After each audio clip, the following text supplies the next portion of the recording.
सुंदरबन के जंगल में एक खतरनाक झील थी। वहाँ दिन भर तो कोई घटना नहीं होती, मगर थोड़ा सा भी अंधेरा छाते ही वो झील खूनी झील बन जाती। उस दौरान जो भी जानवर उस झील पर पानी पीने आ जाता वो जिंदा वापस नहीं जाता। कहा जाता है कि आज तक किसी को भी उसका पता नहीं चला था।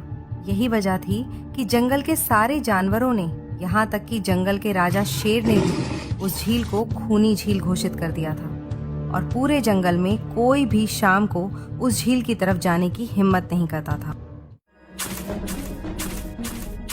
एक दिन उस जंगल में एक बंदर आ जाता है। उसकी और खरगोश की मुलाकात होती है। बंदर भाई, कौन हो तुम? पहले तो तुम्हें कभी इस जंगल में नहीं देखा। खरगोश भाई, आज तक मैं इंसानों के बीच चिड़ियाघर में रहता था। किसी तरह आजाद होकर आया हूँ। क्या इस जंगल में मेरे रहने लिए जगह है? हाँ बंदर भाई, ये जंगल हम जैसे जानवरों का घर है, इंसानों का चिड़ियाघर नहीं। आओ, मैं तुम्हें पूरे जंगल की सैर करवाता हूँ, सारी जगह के बारे में बताता हूँ। जो जगह पसंद आए वही टिक जाना। और खरगोश बंदर को पूरा जंगल घुमाता है।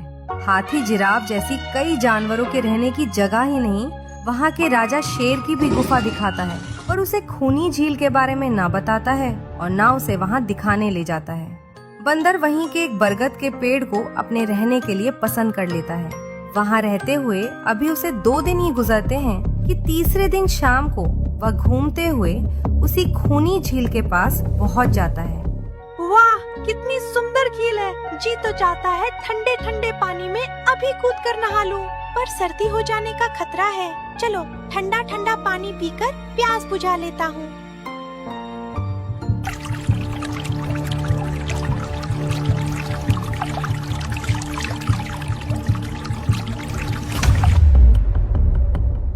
क्या हुआ बंदर भाई, इस तरह घबराए हुए कहाँ से आ रहे हो?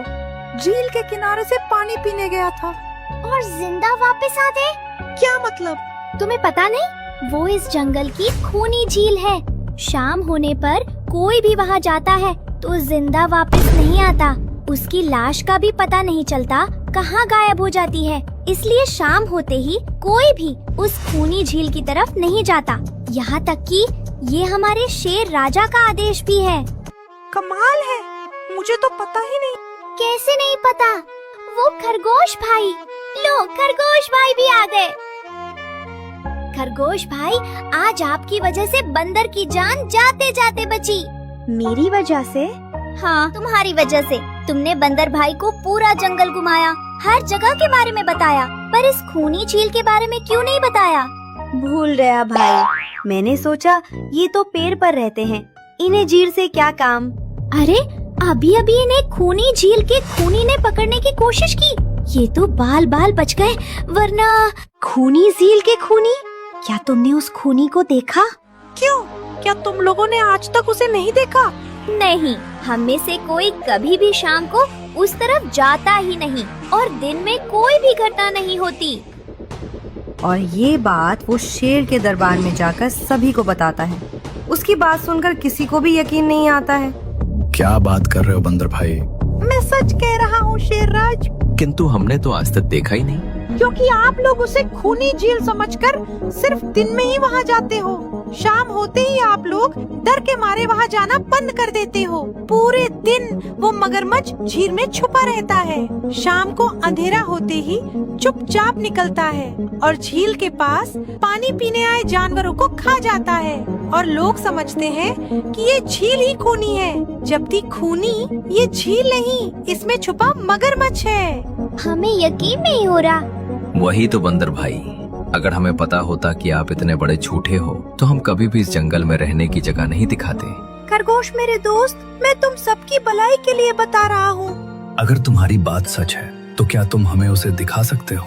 क्यों नहीं, आज शाम होते ही आप लोग वहाँ आकर पेड़ और पत्थरों के पीछे छुप जाना। और सचमुच शाम को वे सभी उसे खूनी झील के किनारे जाकर छिप जाते हैं। बंदर खूनी झील के किनारे जाकर 2-3 बड़े बड़े पत्थर फेंकता है। पत्थर के गिरने की छपाक छपाक की आवाज आती है। सुनकर मगरमच्छ पानी के अंदर चलता हुआ वहाँ शिकार करने आता है, मगर वहाँ पेड़ के पीछे छिपे दिखाई देते हुए हाथी को देखकर वो सावधान हो जाता है और सोचता है, अरे ये लोग मुझे छिप कर देखने आए हैं। क्या करूं? हाँ, ये लोग तो बेवकूफ हैं। हमेशा की तरह इन्हें देखकर पत्थर बन जाता हूँ। देखा, हमने कहा था ना, झील में एक बड़ा सा पत्थर है। हाँ, देखो यही पत्थर तो हमें हमेशा रात को दिखाई देता है। वही तो, ये हमेशा रात को ही क्यों दिखाई देता है, दिन में क्यों नहीं? कभी सोचा है? हाँ, रात को चंद्रमा की वजह से पानी में ज्वार आता है तो वो पत्थर को ऊपर ला देता है। दिन में ज्वार नहीं आता तो वो पत्थर पानी में डूबा रहता है। उनकी बेवकूफी भरी बातें सुनकर बंदर परेशान हो जाता है। अरे यार, तुम लोग भी ना समझते ही नहीं हो। ओके, एक काम करते हैं। तुम लोगों को लगता है ना ये बड़ा ही मजबूत पत्थर है। अगर ये खुद बता देगा कि ये बड़ा ही मजबूत पत्थर है तो मैं मान जाऊंगा और अभी तैरता हुआ उस पर गुलाटी मार कर आऊंगा।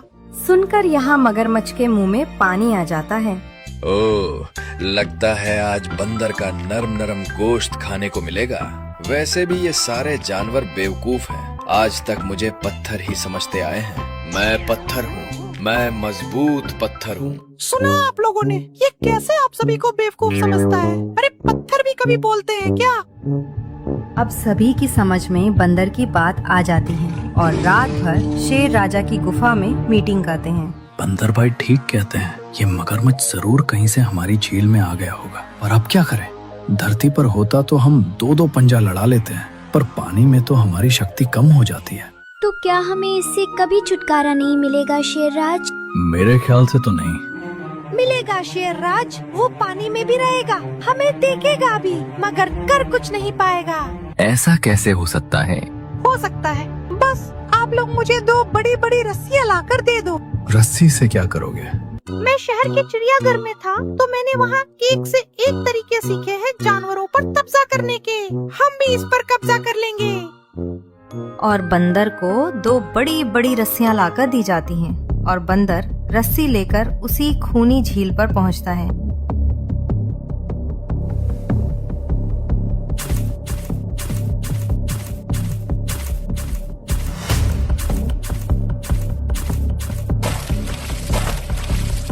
ओह, कल तक तो ये मुझे देखकर भागता था, आज पानी पी रहा है।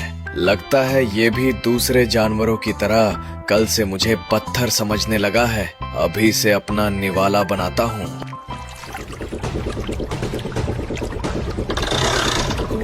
अरे ओह, ये क्या हो रहा है? अरे बंदर भाई, ये तो भाग भी नहीं पा रहा। शेरराज, ये जितना झटपट आएगा उतना ही फंदा कसता जाएगा और चुपचाप रहेगा तो फंदा नॉर्मल रहेगा। जैसे ही फिर हिलेगा फिर फंदा कसता जाएगा और ना ये इससे छूट सकता है और ना पानी में इससे आगे बढ़ सकता है। अरे वाह, तब तो ये हमारा कुछ नहीं बिगाड़ पाएगा। हाँ, अब हम सभी जानवर इस पानी में कभी भी नहा सकते हैं, पानी पी सकते हैं। ये हमें देखता रहेगा पर कुछ नहीं कर पाएगा। बस झील के इतने से एरिया में ये घूमता रहेगा। वाह बंदर भाई वाह, मान गए आपको। आपने तो हमारे पानी की प्रॉब्लम ही सॉल्व कर दी, वरना तो रात भर हमें प्यासा रहना पड़ता था कि कहीं इस झील में पानी पीने गए और झील ने हमें खा लिया तो। आज एक बात हमें समझ में आ गई है बंदर भाई, किसी भी जगह की अफवाह सुनकर हमें उसे छोड़ नहीं देना चाहिए, बल्कि उसका समाधान क्या है वो खोजना चाहिए। क्योंकि कोई भी जगह खूनी नहीं होती, उस जगह पर रहने वाला ही उसे खूनी बनाता है।